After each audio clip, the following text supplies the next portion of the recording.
मेरे देश की धरती सोना उगले उगले हीरे मोती, मेरे देश की धरती।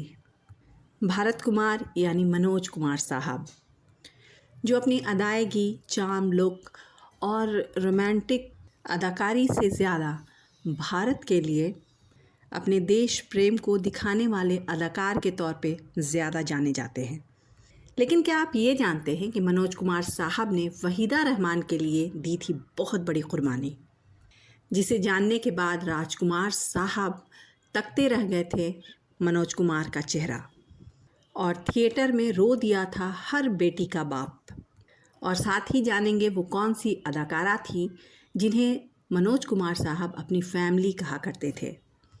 और जी हाँ, ये वही अदाकारा थी जो मनोज कुमार साहब से शूटिंग के दौरान अनबन की वजह से फिल्म के प्रीमियर से हो गई थी गायब। इस वीडियो में जानेंगे ये सब कुछ। आज का वीडियो मनोज कुमार साहब के नाम। आज का वीडियो मनोज कुमार साहब की कुछ ख़ास बातों से शुरू करते हैं। बॉलीवुड के एक्टर, राइटर और डायरेक्टर मनोज कुमार साहब अपने आइकॉनिक देशभक्ति थीम और डायलॉग के लिए मशहूर थे, और इसी वजह से इंडस्ट्री में इनकी एक अलग पहचान तो थी ही, साथ में इनको एक अलग नाम भी मिला हुआ था, भारत कुमार। जी हाँ, आज भी मनोज कुमार साहब को सिनेमा में भारत कुमार के नाम से ही पहचाना जाता है।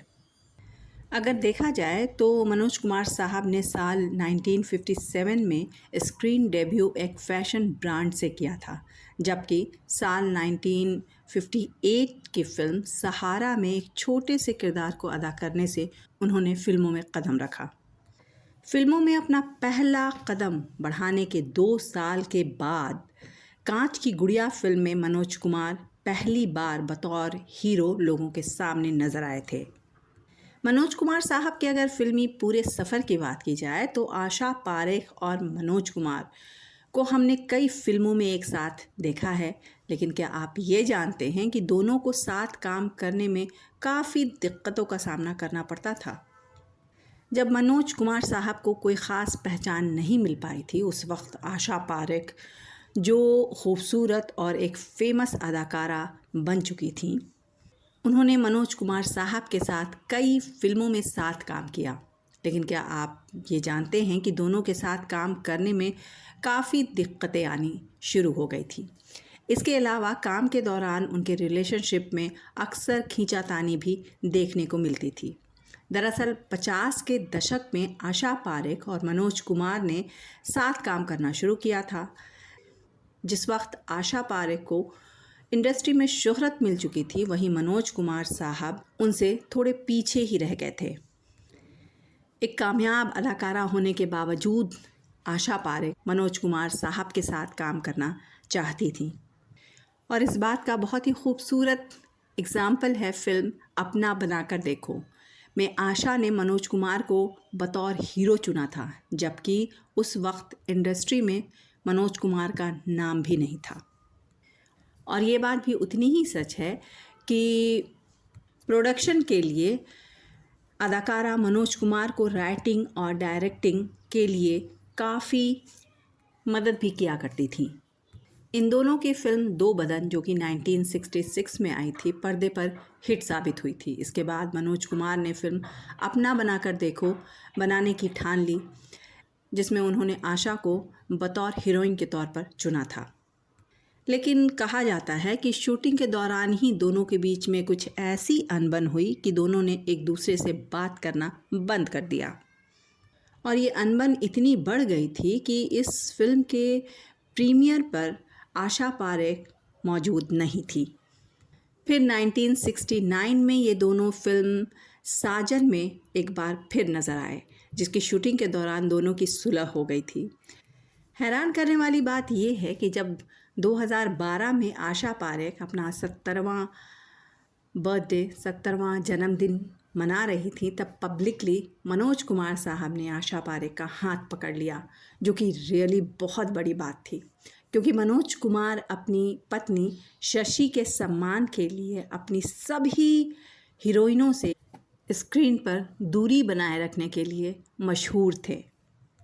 लेकिन चाहे कितने भी उतार चढ़ाव उनके रिलेशनशिप में आए हों, लेकिन इसके बावजूद मनोज कुमार और उनकी वाइफ की सबसे करीबी दोस्त आशा पारेख ही थी। 2017 में मनोज कुमार साहब ने कहा था, सिर्फ आशा पारेख ही थी जिन्होंने मेरी शादी वाले दिन मुझे दिल्ली में कॉल कर शशि और मुझे डिनर के लिए मुंबई इनवाइट किया था। मेरी वाइफ और वो अभी तक दोस्त हैं और आशा बिल्कुल मेरी फैमिली की तरह हैं। मनोज साहब, इस दोस्ती को सलाम।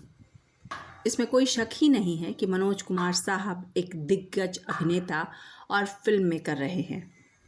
उन्होंने अपने पूरे फिल्मी करियर में हर तरह के रोल निभाए और लोगों का दिल जीता है। मनोज कुमार साहब के काम को अगर अलग भी रख दिया जाए तो भी वो दिलों में बसने वाले अदाकार रहे, क्योंकि वो एक बेहतरीन इंसान थे। वहीदा रहमान के लिए उन्होंने एक बहुत बड़ी कुर्बानी दी, जिसके बारे में अब हम बात करेंगे। मनोज कुमार साहब की अगर कुछ निजी बात की जाए तो मनोज कुमार साहब भी बाकी हीरो की तरह फिल्म इंडस्ट्री में हीरो ही बनने आए थे, लेकिन फिल्म मेकर लेखराज भकड़ी, कुलदीप सहगल, जिन्हें वह भाई साहब कहा करते थे, उन्होंने मनोज कुमार को फिल्म फैशन, जो 1957 में आई थी, 90 साल के एक भिखारी का रोल दिया था इस फिल्म में। और उस वक्त मनोज कुमार साहब की उम्र सिर्फ 19 साल थी। कमाल की बात है, 19 साल की उम्र का एक लड़का पर्दे पर 90 साल के एक भिखारी का रोल अदा कर रहा था। बेशक ये मनोज कुमार साहब की काबिलियत थी। तो ये तो थी उनकी अदाकारी की काबिलियत, लेकिन मनोज कुमार साहब इसके अलावा अपनी दिलदारी और गज़ब की दोस्ती के लिए भी मशहूर थे। अगर आप लोगों को याद होगा तो 1968 की फिल्म नील कमल में मनोज कुमार साहब ने एक स्पेशल कैमियो किया था। आप लोग जानते हैं कि इसके पीछे की वजह क्या थी? जी हाँ, इसके पीछे की वजह थी वहीदा रहमान और वहीदा रहमान के साथ उनकी गहरी दोस्ती। मनोज कुमार और वहीदा रहमान ने साथ में कई फिल्मों में काम किया था। जब इस फिल्म के डायरेक्टर राम महेश्वरी को फिल्म के लिए एक स्पेशल अपीयरेंस की ज़रूरत थी, ऐसे में वहीदा रहमान ने खुद मनोज कुमार से ये रिक्वेस्ट किया था कि ये रोल वही निभाए, जबकि उस वक्त तक मनोज कुमार साहब एक बड़े स्टार बन चुके थे। फिर भी उन्होंने सिर्फ दोस्ती के लिए वहीदा रहमान के साथ फिल्म में कैमियो किया था। फिल्म नील कमल में वहीदा रहमान के कहने पर मनोज कुमार साहब ने जो कैमियो रोल किया था, वो रोल था वहीदा रहमान के पति का किरदार निभाना। उस रोल में मनोज कुमार ने वहीदा रहमान के पति का किरदार निभाया था। भले ही मनोज कुमार के ज़रिए निभाया गया ये रोल बहुत छोटा था, लेकिन इस छोटे से रोल में उन्होंने राजकुमार साहब को बहुत बड़ी टक्कर दी थी और ये रोल उन्होंने सिर्फ वहीदा रहमान के कहने पर किया था और इस वक्त वो एक बड़े अदाकार बन चुके थे। ये था उनके दोस्ती का एक बहुत बड़ा एग्ज़ाम्पल। हालांकि ये दोनों की एक साथ काम करते हुए पहली फिल्म नहीं थी। वहीदा रहमान और मनोज कुमार साहब पत्थर के सनम और राम और श्याम जैसी फिल्मों में भी एक साथ काम कर चुके थे। कमाल की बात यह है कि फिल्म नील कमल में अपने कैमियो अपीयरेंस से मनोज कुमार ने सारी लाइमलाइट अपनी तरफ कर ली थी। इस फिल्म का एक गाना, बाबुल की दुआएं लेती जा तुझको सुखी संसार मिले, ये गाना उस वक्त के दौर का सबसे बड़ा हिट साबित हुआ था और इस गाने का खुमार आज तक लोगों के सर से उतरा नहीं है। इस फिल्म में वहीदा रहमान की सास ने उन पर जितने जुल्म किए और जिस तरह ये गाना फिल्माया गया था, उस वक्त थिएटर में बैठे हर बेटी के बाप की आंखें नम हो गई थी और आज भी आँखों की वो नमी कायम है। ये फिल्म काफ़ी बड़ी हिट साबित हुई थी। दिल्ली यूनिवर्सिटी से पढ़े मनोज कुमार साहब के पसंदीदा अदाकार दिलीप कुमार साहब थे और मनोज कुमार साहब ने दिलीप कुमार साहब से प्रेरित होकर ही अपना नाम मनोज कुमार रखा था।